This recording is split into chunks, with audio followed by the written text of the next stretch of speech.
I'm Aron, no glove, no love Stevens. Everyone has their name for me. I've been called many things, but one thing that I am is I am someone that has endeared themselves into you, the viewing audience's hearts and homes for many, many years. Want proof? You're sitting here watching me right now. And I thank you for that, because without you, I wouldn't have had the life I've had, I wouldn't have had the career I've had, and I wouldn't have the career I'm having right now. And when this project kind of came about, one of the things I knew I was gonna have to get into is something I've never discussed publicly before, and that's my childhood. I was born to a mother and a father.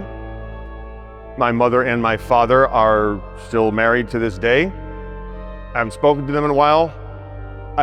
It's not that I don't love them, I just don't have room for them at this point in my life, but they understand that, because look, the point of a parent is to be completely giving to their child. So my parents understand that I haven't spoken to them in a while. They understand that I have a life, I have mountains to climb. And again, like, they show their love by, a certain check every month that gets deposited. And I think that's all we really need to say. And you know what, if I miss a Christmas or two or 3 or 4, it doesn't matter, because you know what, I will always be their son in a very real and legally binding sense. My name is William Patrick Corrigan. I'm the owner, president, and CEO of the National Wrestling Alliance.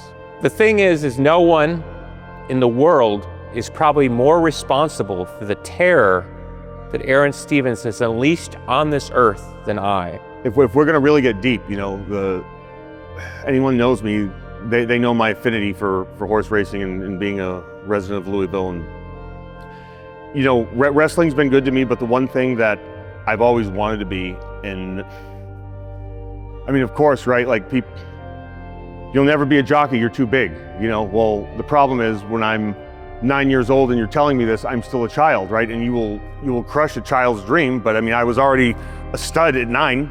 Admittedly, I'm the one who signs his checks. Now, you might wonder why, if I sign his checks and I animate this creature to climb up out of the depths that he climbs up out of, why I would continue to do so. Well, I'm a business person and a showman.